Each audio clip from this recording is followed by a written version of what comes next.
Welcome दोस्तों, आज हो गया है 8 अगस्त 2020 शनिवार का दिन। बात करेंगे आज के मुख्य समाचार टुडे ब्रेकिंग न्यूज अपडेट की। कई तरह की महत्वपूर्ण और काम की खबरें आ चुकी हैं। एक एक खबर हम सभी के लिए सेलेक्ट करके लाई गई है, तो पूरा वीडियो ध्यान से देखिएगा। सरकार की ओर से नए नियम, बड़ी घोषणाएं और बड़ा ऐलान जानेंगे। चीन को एक और बड़ा झटका मिला है। ट्विटर और व्हाट्सएप चलाने वालों के लिए बड़ा अपडेट आया है। बैंक लोन को लेकर भी बड़ी खबर आ रही है। साथ में जानेंगे वाहन पॉलिसी को लेकर अपडेट, सरकार की ओर से प्रोत्साहन राशि दी जाएगी, इसको लेकर जानकारी जानेंगे। जॉब्स को लेकर बड़ी खबर आ रही है। साथ ही घर घर इंटरनेट पहुंचाने के लिए एक नई तरह की सुविधा मिलेगी, इसको लेकर बड़ी काम की खबर जानेंगे। और हाँ दोस्तों, इन तमाम बड़ी खबरों के अलावा भी अलग अलग राज्यों से आई हुई बेहद ही महत्वपूर्ण और सिलेक्टेड काम की खबरें, तो ऐसे में पूरा वीडियो ध्यान से आखिर तक देखते रहिएगा। लाइक और शेयर इस वीडियो को जल्दी से जल्दी कर दीजिए और अपने दोस्तों के साथ फेसबुक और व्हाट्सएप पर भी जरूर पहुंचाते रहिए। दोस्तों, आप लोगों के प्यार और सपोर्ट के लिए जरूरी होता है। बिना टाइम विलंब किए चलते हैं आज की पहली बड़ी खबर की ओर। संपूर्ण भारत का 8 अगस्त 2020 का मौसम पूर्वानुमान कैसा रहेगा, तो आइए जान लेते हैं। अगले 24 घंटों के दौरान केरल और तटीय कर्नाटक में कई स्थानों पर मध्यम से भारी बारिश होने का अनुमान है। गुजरात, मध्य प्रदेश, उप हिमालय, पश्चिम बंगाल, सिक्किम, असम के कुछ इलाके, उत्तरी तटीय आंध्र प्रदेश, उड़ीसा, गंगे, पश्चिम बंगाल, अंडमान और निकोबार द्वीप समूह और लक्षद्वीप के कुछ इलाकों में हल्की से मध्यम बारिश के साथ ही एक दो स्थानों पर भारी बरसात हो सकती है। वही दोस्तों, उत्तर प्रदेश, बिहार, झारखंड, उत्तराखंड, हिमाचल प्रदेश में कुछ स्थानों पर, जबकि पंजाब, हरियाणा और दिल्ली में एक दो स्थानों पर हल्की से मध्यम बारिश होने का अनुमान है। मौसम की जानकारी के बाद दोस्तों आइए जान लेते हैं हमारे देश को हिलाकर रख देने वाली दो बड़ी खबरों के बारे में। ये खबरें आई हैं दोस्तों केरल को लेकर। 7 अगस्त के दिन केरल में दो बड़ी त्रासदी हुई। आप देख पा रहे हैं, एयर इंडिया का विमान कोझिकोड में रनवे से फिसल गया और ऐसे में 17 लोगों की जान चली गई। दुबई से 174 यात्रियों को लेकर आ रहा एयर इंडिया का विमान कोझिकोड एयरपोर्ट पर दुर्घटनाग्रस्त हो गया और इस हादसे में पायलट और को पायलट समेत 17 लोगों की जान चली गई। इस विमान में 174 यात्री, 10 बच्चे, 2 पायलट और 5 केबिन क्रू सवार थे। इस विमान में कुल 191 लोग सवार थे। 25 लोग गंभीर रूप से घायल हो गए। अस्पताल में भर्ती होने वालों को गंभीर चोटें लगी हैं। केरल में एयर इंडिया का ये विमान दुर्घटनाग्रस्त हुआ। शुक्रवार की शाम यानी 7 अगस्त 2020 को रात के करीब 7:45 बजे के आसपास ये विमान दुर्घटनाग्रस्त हुआ। विमान लैंडिंग करते समय रनवे से फिसल गया। गनीमत ये रही कि इस विमान में दुर्घटना होने के बाद आग नहीं लगी, जिससे ज्यादा से ज्यादा लोगों को बचाया जा सका। आपको बता दें, इस विमान हादसे में जान गंवाने वाले कैप्टन वसंत साठे एयरपोर्ट से रिटायर हुए थे। मिग 21 भी उड़ा चुके थे और उन्हें सोर्ड ऑफ ऑनर से नवाजा गया था। कैप्टन दीपक वसंत साठे ने 22 साल एयरफोर्स में अपनी सेवाएं दी थी। विंग कमांडर के रूप में इन्होंने अपनी सेवाएं दी और इस दौरान इन्होंने मिग 21 जैसे लड़ाकू विमान भी उड़ाए, लेकिन होने को कोई टाल नहीं सकता है। इतने अनुभवी पायलट होने के बावजूद भी यह हादसा हो गया। बड़ी ही दुखदायी घटना है। वही दोस्तों, केरल में एक और घटना देखने को मिली। केरल में जैसा कि आपको मालूम ही है, भारी बारिश का दौर चल रहा है और भूस्खलन में मजदूरों के 20 से ज्यादा घर मलबे में दब गए और ऐसे में 15 लोगों की जान चली गई, 12 लोगों को बचाया गया। 60 से ज्यादा लोगों के फंसे होने की आशंका के चलते रात में भी रेस्क्यू ऑपरेशन जारी था। हमारे देश के प्राइम मिनिस्टर ऑफ इंडिया माननीय नरेंद्र मोदी जी ने संवेदना व्यक्त की है। पीएमओ ने ट्वीट करके बताया कि जिन लोगों की जान भूस्खलन की वजह से गई है, उनके परिवार को 2-2 लाख रुपए और घायलों को 50-50 हजार रुपए दिए जाएंगे। आइए दोस्तों, अब जान लेते हैं वायरस को लेकर देश और दुनिया में क्या खबरें चल रही हैं, अपडेट चल रहा है। सबसे पहले भारत की बात करते हैं। 7 अगस्त 2020 यानी शुक्रवार की सुबह को देश में एक दिन में 62,538 नए मामले सामने आए हैं। 24 घंटे के दौरान 886 लोगों की जान चली गई और इसके साथ ही हमारे देश में वायरस के कुल संक्रमितों का आंकड़ा जो है वो 20,27,074 पर पहुंच गया। राजधानी दिल्ली की बात करते हैं। दिल्ली में पिछले 24 घंटे में वायरस के 1192 नए मामले सामने आए। इसके अलावा अगर महाराष्ट्र की बात करें तो महाराष्ट्र में भी कोरोना के 10,483 नए मामले सामने आए और संक्रमितों का आंकड़ा 4,90,262 पर पहुंच गया। और ऐसे में आप देख सकते हैं कि कोरोना वायरस का जो संक्रमण है वो देश भर में तेजी से बढ़ रहा है। आप भी सावधान रहिए, सचेत रहिए। सरकार की ओर से जारी दिशा निर्देशों का पालन कीजिए, सोशल डिस्टेंसिंग का पालन कीजिए, मास्क का इस्तेमाल कीजिए, जागरूक रहिए ताकि आप इस महामारी से बच सकें, अपने परिवार की सुरक्षा कर सकें, अपने देश की सुरक्षा कर सकें। आगे बढ़ते दोस्तों, अगली बड़ी खबर आ रही है। वायरस को लेकर दुनिया भर में क्या जानकारियां चल रही है। दुनिया भर में इस वायरस से अब तक 1,93,01,624 मामले सामने आ चुके हैं। 7,18,483 लोगों की जान जा चुकी है इस वायरस की वजह से। पाकिस्तान में रविवार से अंतर्राष्ट्रीय उड़ानें शुरू होगी, इस तरह का अपडेट आ रहा है। वहीं दोस्तों, अगली बड़ी खबर आप देख पा रहे हैं। शोध में आया सामने कोरोना वायरस का अजीबोगरीब लक्षण। पूरी दुनिया इस महामारी से अभी गुजर रही है। दुनिया भर के वैज्ञानिक और शोधकर्ता कोविड-19 का इलाज ढूंढने में दिन रात एक कर रहे हैं। इसके अलावा दूसरी तरफ इस वायरस के पेचीदा लक्षणों को भी गहराई से समझने पर काम हो रहा है। जैसा कि आप सभी जानते हैं, शुरुआत में बुखार, सूखी खांसी, गले में खराश, सांस लेने में दिक्कत को कोविड-19 की पहचान माना जाता था, लेकिन पिछले कुछ महीनों में ये साबित हुआ कि ये बीमारी जो है वो सिर्फ सर्दी खांसी तक सीमित नहीं है, बल्कि इसके और भी कई लक्षण हैं। वैसे तो कोरोना वायरस के कुछ लक्षण अन्य सांस से जुड़ी बीमारियों के समान है, लेकिन स्वाद और गंध का न महसूस होना, आंखों में इन्फेक्शन, त्वचा पर चकत्ते, पेट की समस्या और यहाँ तक कि कुछ रोगियों में चक्कर आने जैसे लक्षण भी देखे गए हैं। वही दोस्तों, आपको बता दें, American journal of emergency medicine में प्रकाशित एक अध्ययन कोविड-19 के एक नया लक्षण की ओर इशारा करता है, जिससे रोग का पहला संकेत संकेत माना जा सकता है और वो है लगातार हिचकियां आना।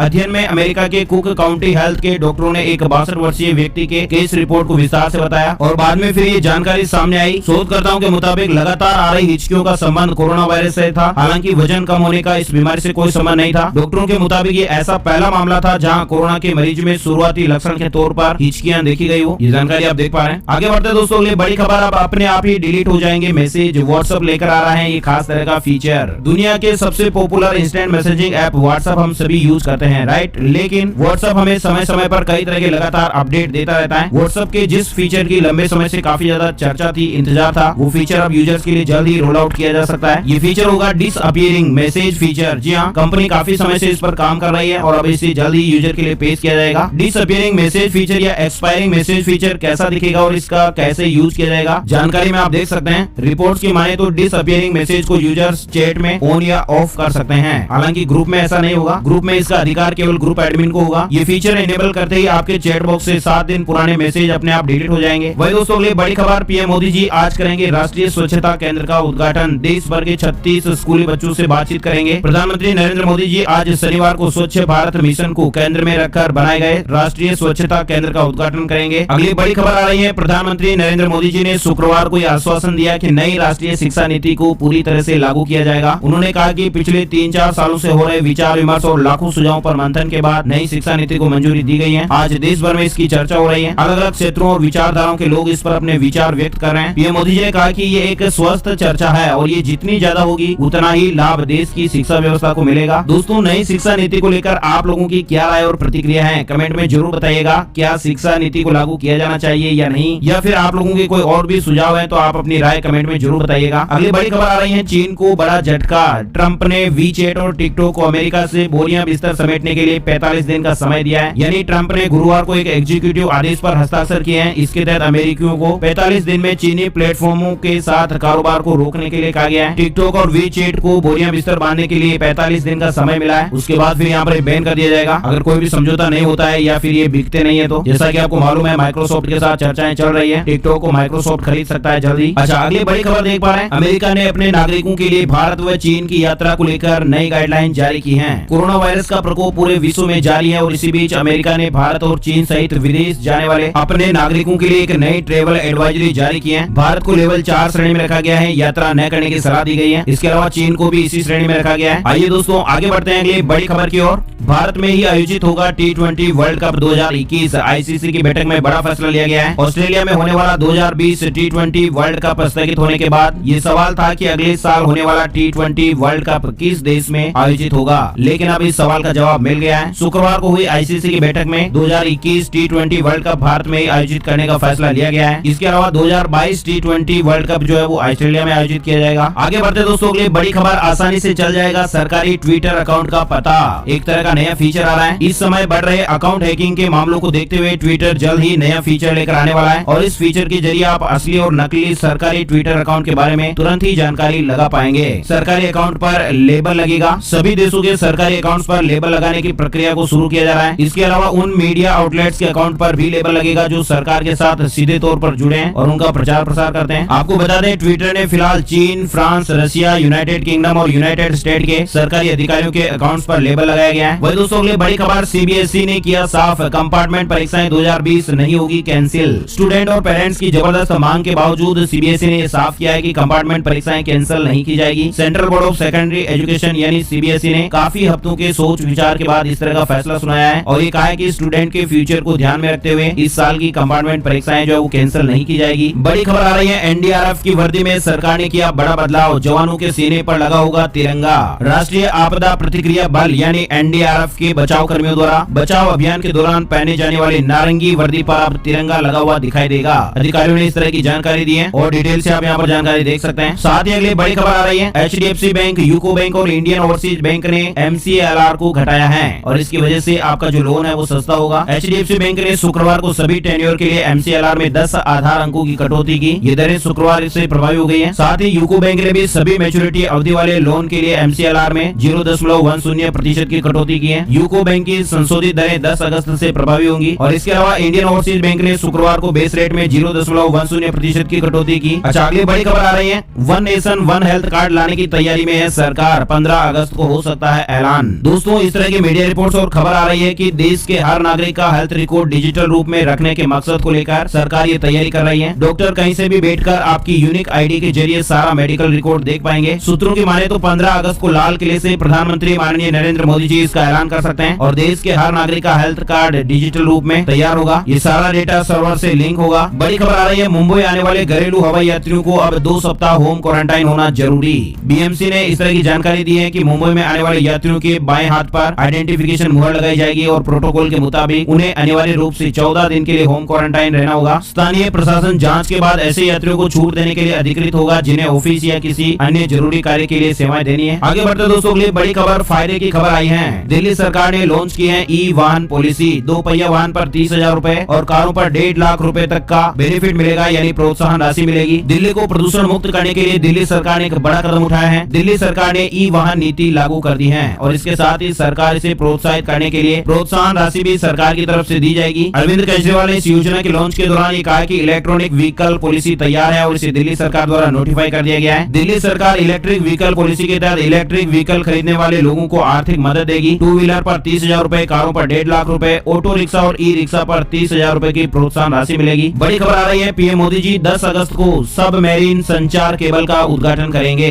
अंडमान आइलैंड से कनेक्टिविटी जुड़ेगी। इस परियोजना के लिए आधारशिला प्रधानमंत्री जी ने पोर्ट ब्लेयर में दिसंबर 2018 में रखी थी। मतलब दोस्तों, अंडमान निकोबार द्वीप समूह के साथ बेहतर संचार सुविधा स्थापित करने के लिए चेन्नई और पोर्ट ब्लेयर के बीच समुद्र के भीतर बिछाई गई केबल संपर्क सुविधा को 10 अगस्त को राष्ट्र को संबोधित करेंगे। वहीं अगली बड़ी खबर अपडेट आई है, राजस्व बढ़ाने के लिए दिल्ली सरकार का बड़ा फैसला। अब रात 10 बजे तक खुलेंगी शराब की दुकानें। आबकारी विभाग की ओर से बृहस्पतिवार को जारी आदेश के अनुसार राष्ट्रीय राजधानी में अब शराब की दुकानें सुबह 10 से रात 10 बजे तक खुली जाएगी। साथ ही अगली बड़ी खबर, दिल्ली सरकार का जॉब पोर्टल। गोपाल राय बोले 10 लाख वैकेंसी क्लोज हुई, 9 लाख अभी भी खाली हैं। दरअसल वायरस लॉकडाउन के बाद से बंद हुए काम धंधों के चलते बेरोजगार हुए लोगों के लिए दिल्ली की केजरीवाल सरकार द्वारा शुरू किए गए जॉब पोर्टल यानी एक वेबसाइट बनाई है सरकार ने और इसे काफी ज्यादा अच्छा रेस्पॉन्स मिल रहा है। इस तरह की बात कही है दिल्ली सरकार के श्रम एवं रोजगार मंत्री गोपाल राय जी ने। उन्होंने कहा कि लॉकडाउन के बाद दिल्ली में काफी तादाद में लोगों को बेरोजगारी का सामना करना पड़ा। कई कंपनियों के सामने भी कर्मचारियों का संकट खड़ा हुआ और ऐसे में दिल्ली सरकार ने जॉब पोर्टल लॉन्च किया। मंत्री जी ने जानकारी दी कि अभी तक 22 लाख जॉब पोर्टल पर पोस्ट की गई, 3.5 लाख जॉब को रद्द किया गया है। 10 लाख वैकेंसी के लिए एम्प्लॉयर्स ने रजिस्ट्रेशन किया है। 9 लाख वैकेंसी आज भी खाली है। 8,64,000 नौकरी के लिए आवेदक लाइन में है। वहीं दोस्तों के लिए बड़ी खबर आ रही है, सोनू सूद ने अब 1 लाख प्रवासी मजदूरों को दिया नौकरी देने का वादा। बॉलीवुड एक्टर सोनू सूद इस कोरोना वायरस महामारी के दौर में प्रवासी मजदूरों के लिए मसीहा साबित हुए हैं। सोनू सूद से जो भी बन पड़ रहा है वो इस तरह से मदद कर रहे हैं, फिर चाहे उन्हें घर छुड़वाना हो, उनके खाने की व्यवस्था करनी हो, जॉब दिलानी हो। सोनू सूद ने अब प्रवासी मजदूरों को जॉब देने का वादा किया है और वो भी 1 लाख मजदूरों को। इसको लेकर सोनू सूद ने ट्वीट करके जानकारी दी है। उन्होंने कहा कि APEC नाम की कंपनी के साथ हाथ मिलाया है। एक्टर ने वादा किया है कि इस कंपनी के जरिए वो 1 लाख मजदूरों को नौकरियां दिलवाएंगे। वायरस महामारी के इस दौर में लोगों की मदद को लेकर काफी ज्यादा आगे आए हैं सोनू सूद और ऐसे में इनकी मेहनत और इनके जज्बे के लिए एक लाइक तो यहाँ पर जरूर बनता है इनके लिए। वही दोस्तों बड़ी खबर आ रही है, खुश खबर है, UAE ने माफ किया भारतीयों का वीजा जुर्माना। संयुक्त अरब अमीरात यानी UAE ने उन भारतीय प्रवासियों से वसूले जाने वाले वीजा जुर्माने के हजारों दिरहम की रकम माफ कर दी जिनके वीजा की अवधि 1 मार्च से पहले खत्म हो चुकी थी। बड़ी खबर आ रही है, प्रोफेसर प्रदीप कुमार जोशी UPSC के नए अध्यक्ष पद पर नियुक्त किए गए हैं। संघ लोक सेवा आयोग यानी UPSC के लिए नए अध्यक्ष बन गए हैं। इस संबंध में PTI ने जानकारी दी है। जानकारी के अनुसार UPSC के नए अध्यक्ष के रूप में प्रोफेसर जोशी का कार्यकाल 12 मई 2021 तक रहेगा। प्रोफेसर जोशी इससे पहले छत्तीसगढ़ और मध्य प्रदेश लोक सेवा आयोग दोनों के अध्यक्ष थे। बड़ी खबर आ रही है, BSNL ने घर घर इंटरनेट पहुंचाने के लिए लॉन्च किया ये पोर्टल। देश के हर कोने में मिलेगा ब्रॉडबैंड कनेक्शन। भारत संचार निगम लिमिटेड BSNL ने देश के हर घर, हर मोहल्ले, हर गाँव में इंटरनेट पहुँचाने के लिए अपना नया पोर्टल पेश किया है और इसके जरिए आप शहर से दूर अपने गाँव में भी इंटरनेट कनेक्शन लगवा सकते हैं। BSNL ने बुक माई फाइबर नाम से पोर्टल लॉन्च किया है और इसके जरिए आप भारत फाइबर कनेक्शन ले सकते हैं। इस वेबसाइट पर जाकर आप अपने इलाके और जरूरत के हिसाब से प्लान का चयन कर सकते हैं। बुक माई फाइबर पोर्टल पर बिहार में ब्रॉडबैंड प्लान की शुरुआती कीमत 499 रूपए है, जिसमें आपको 100 GB इंटरनेट मिलेगा और ये डेटा खत्म होने के बाद आपको 2 Mbps की स्पीड से इंटरनेट इस्तेमाल करने की सुविधा मिलेगी। इस प्लान को लेकर आप जानकारी और यहाँ पर देख पा रहे हैं। वही दोस्तों लिए बड़ी खबर आ रही है, भोपाल में लुटेरी दुल्हनों के गिरोह का एक भंडाफोड़ हुआ है। 8 आरोपी गिरफ्तार किए गए हैं, बाकी फरार चल रहे हैं। जनपद की क्राइम ब्रांच ने लुटेरी दुल्हनों के गैंग का खुलासा करते हुए 8 लोगों को गिरफ्तार किया। इसमें 3 महिलाएं हैं। ये शादियां कर करके गायब हो जाती थी, लोगों को चूना लगाती थी, फोन नंबर को फिर बंद कर देती। इस तरह से ये गिरोह चल रहा था और अब इसका भंडाफोड़ हो चुका है। अगली बड़ी खबर दोस्तों, सावधान हो जाने की जरूरत है। इस तरह की खबर आ रही है कि बाजार में बिक रहा है मिलावटी आलू। अब आप सोच रहे होंगे कि आलू में ऐसा क्या मिलाया जाता है। जब हमने भी खबर को देखा तो वाकई में खबर को जान लेना जरूरी बनता है। अक्सर दूध, खोया और पनीर जैसी चीजों में मिलावट का तो आप लोगों ने काफी ज्यादा सुना ही होगा, लेकिन अब आलू जैसी बेहद ही महत्वपूर्ण सब्जी में भी मिलावट की खबर आने से लोग चौंक गए हैं। मिलावटी आलू या अन्य सब्जी खाने से लोगों के शरीर को गंभीर नुकसान पहुंच सकता है। एशिया की सबसे बड़ी फल सब्जी मंडी आजादपुर की लगभग 1 दर्जन आलू की थोक दुकानों से सैंपल लेकर जांच के लिए भेजे गए हैं। अगर सैंपल में किसी भी तरह की गड़बड़ी पाई जाती है तो व्यापारियों के खिलाफ सख्त कार्रवाई करने की बात कही गई है। अच्छा, अब आपको बताते हैं कि आलू में मिलावट कैसे होती है। दरअसल सीमेंट और विशेष रंग की एक मिट्टी को मिलाकर पानी में डालकर एक बेहद ही पतला घोल बनाया जाता है। इसमें पुराने आलू को डालकर कुछ देर के लिए छोड़ दिया जाता है और इसके बाद उस आलू को निकालकर सूखा लिया जाता है और इस प्रकार आलू के ऊपर मिट्टी की एक हल्की पीली भूरी परत चढ़ जाती है और इससे आलू की ऊपरी परत नए आलू की तरह आसानी से निकलने लगती है। खुदरा बाजार में सब्जी विक्रेता इसे लोगों को नया पहाड़ी आलू बताकर ऊंची कीमत पर बेच देते हैं। दरअसल फल और सब्जियों को नया और ताजा दिखाने के लिए कुछ विक्रेता कई गलत तरीके भी इस्तेमाल करते हैं। इनके लिए मोम, ग्रीस या अन्य कोई तेल जैसी चीजों से सने कपड़े से फल और सब्जियों को धीरे धीरे रगड़ दिया जाता है। कुछ सब्जियों को ज्यादा हरा दिखाने के लिए उन्हें हरे रंग के पानी के घोल में डालकर निकाल लिया जाता है। इससे फल सब्जियों में विशेष चमक आ जाती है। ग्राहक उन्हें ज्यादा अच्छी सब्जी समझकर खरीद लेते हैं, लेकिन आपको बता दें इस तरह की सब्जियों को खाने से कई तरह के गंभीर नुकसान हो सकते हैं। मेट्रो अस्पताल के सीनियर डॉक्टर पुनीत गुप्ता ने कहा कि इन रसायनों से घुली और इन रसायनों से धुली सब्जियों को खाने से शरीर को काफी नुकसान हो सकता है। कई तरह की गंभीर बीमारियां हो सकती हैं। तो ऐसे में इस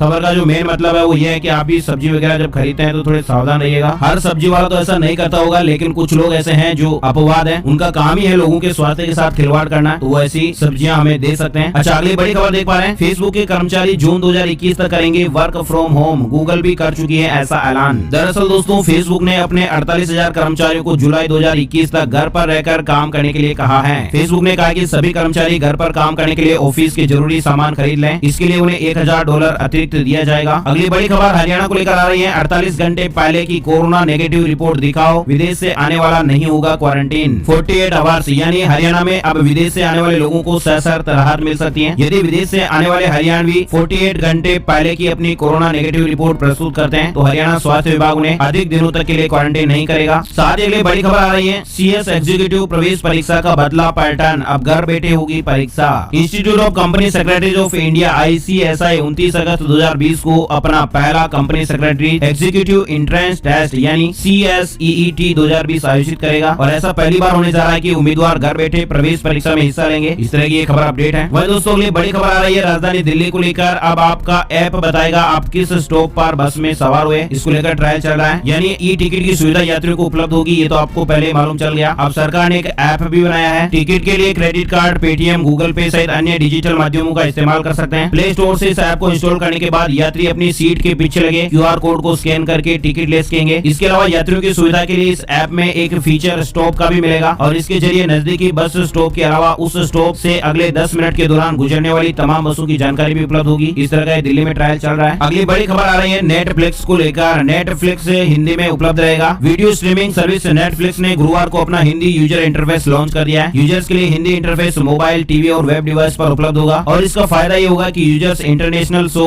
फिल्में और वेब सीरीज को हिंदी में खोज सकेंगे, हिंदी में सर्च कर पाएंगे। डिटेल से और जानकारी आप यहाँ पर देख सकते हैं। इसे कैसे इंस्टॉल करें, इस्तेमाल कैसे करें। अच्छा, अगली बड़ी खबर आ रही है न्यू लॉन्च को लेकर। डाबर ने लॉन्च किया बेबी पाउडर, बेबी क्रीम और बेबी लोशन जैसे चाइल्ड केयर के कुल 8 प्रोडक्ट। कंपनी अब आपके घरों तक इम्यूनिटी प्रोडक्ट भी पहुंचाएगी। इस तरह की खबर आ रही है। डेली यूज प्रोडक्ट बनाने वाली कंपनी डाबर ने बच्चों की देखभाल करने वाले 8 प्रोडक्ट को लॉन्च किया है। साथ ही अगली बड़ी खबर आ रही है, पश्चिम बंगाल संयुक्त प्रवेश परीक्षा का रिजल्ट जारी हो गया है। 7 अगस्त को रिजल्ट जारी कर दिया गया। WBJE रिजल्ट 2020 की घोषणा राज्य के शिक्षा मंत्री जी ने की। अगली बड़ी खबर आई है, कोविड-19 के कारण महिंद्रा एंड महिंद्रा को लगा झटका, मुनाफे में आई 94% की कमी। वायरस महामारी के असर के चलते चालू वित्त वर्ष की पहली तिमाही में प्रमुख घरेलू कारोबारी समूह महिंद्रा एंड महिंद्रा का एकीकृत शुद्ध लाभ 94% की जबरदस्त गिरावट के साथ 54.64 करोड़ रुपए रह गया। कंपनी ने शेयर बाजार को इस तरह की जानकारी दी है। आगे बढ़ते दोस्तों, अगली बड़ी खबर आई है, राजस्थान की जेलों में चलाया जाएगा तलाशी अभियान, सभी जिला कलेक्टरों को जारी किए गए आदेश। राज्य की जेलों में कैदियों के पास मोबाइल, सिम कार्ड और अन्य निषिद्ध वस्तुओं की तलाशी के लिए सघन अभियान चलाया जाएगा। इस तरह के आदेश जारी किए गए हैं। आगे बढ़ते हैं दोस्तों, बड़ी खबर आ रही है, 8.5 घंटे ईडी ने की रिया चक्रवर्ती से पूछताछ, अभिनेत्री ने नहीं किया जांच में पूरा सहयोग। सुशांत सिंह राजपूत मामले में रिया चक्रवर्ती पर कई आरोप लगे हैं। रिया पर सुशांत सुशांत के पैसों का दुरुपयोग और उनसे पैसे हड़पने का भी आरोप लगा है और इसी के चलते मामले की जांच अब प्रवर्तन निदेशालय ईडी भी कर रहा है और इसके तहत मामले में ईडी द्वारा रिया चक्रवर्ती से पूछताछ की गई और ऐसी खबरें सामने आ रही है कि रिया ने ईडी को जांच में सहयोग नहीं किया। पूछताछ के दौरान रिया ने कई तरह के बहाने बनाए और कहा कि उन्हें कुछ याद नहीं। रिया से करीब 8.5 घंटे की पूछताछ हुई है, इस तरह की मीडिया रिपोर्ट चल रही है। वही दोस्तों अगली बड़ी खबर पंजाब को लेकर आई है। जहरीली शराब से जान गंवा देने वाले लोगों के परिजनों को सरकार की तरफ से 5 लाख रुपए और परिवार के एक सदस्य को नौकरी का ऐलान किया गया है। मुख्यमंत्री कैप्टन अमरिंदर सिंह जी ने 7 अगस्त को इस तरह का ऐलान किया है। मुख्यमंत्री जी ने कहा कि सभी पीड़ित परिवारों को बीमा योजना का लाभ भी दिया जाएगा, मृतकों के कच्चे घरों को पक्का किया जाएगा, दिव्यांगों को ट्राई साइकिल दी जाएगी और इसके अलावा जिन लोगों की आंख की रोशनी गई है उन्हें भी 5 लाख रुपए का मुआवजा दिया जाएगा और सरकार ने ये कहा कि जो आरोपित है उनको सजा दिलाई जाएगी। आपको मालूम होगा अभी हाल ही में पंजाब में जहरीली शराब पीने से कई लोगों की जान चली गई थी। अब बात करते हैं दोस्तों gold price today silver price today को लेकर। सोने के दामों में शुक्रवार को भी बढ़ोतरी देखने को मिली। राष्ट्रीय राजधानी में सप्ताह के आखिरी कारोबारी सत्र में सोना बढ़त के साथ 57,008 रुपए प्रति 10 ग्राम के स्तर पर रहा। चांदी 576 रुपए की तेजी के साथ 77,840 रुपए प्रति किलोग्राम के भाव पर रही। तो दोस्तों इसी के साथ ही आज के मुख्य समाचार और इंडिया न्यूज हेडलाइंस अपडेट का वीडियो यही समाप्त हुआ। एक नई न्यूज वीडियो और अपडेट जानकारी में फिर मिलेंगे। लाइक और शेयर जरूर करें और अपने दोस्तों के साथ फेसबुक और व्हाट्सएप पर भी जरूर शेयर करते रहें। आपका बहुत बहुत धन्यवाद। जय हिंद, जय भारत, वंदे मातरम।